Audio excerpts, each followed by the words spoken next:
How to use the ALCOLIMIT Stryker. The ALCOLIMIT Stryker is Australian standards approved. It provides high accuracy and is suitable for workplaces or personal use.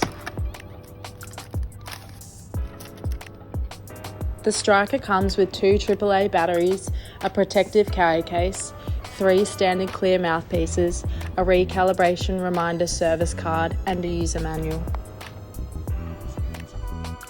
Insert alkaline batteries.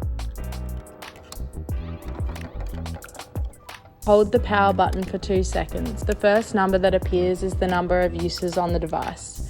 The Stryker then counts down from 11. Insert the mouthpiece and blow until you hear a clicking noise. Then you should get a reading.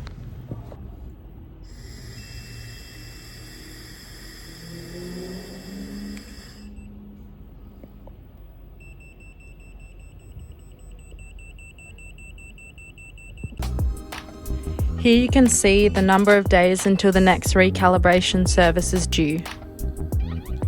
You can also see the last 10 uses by clicking through the menu button.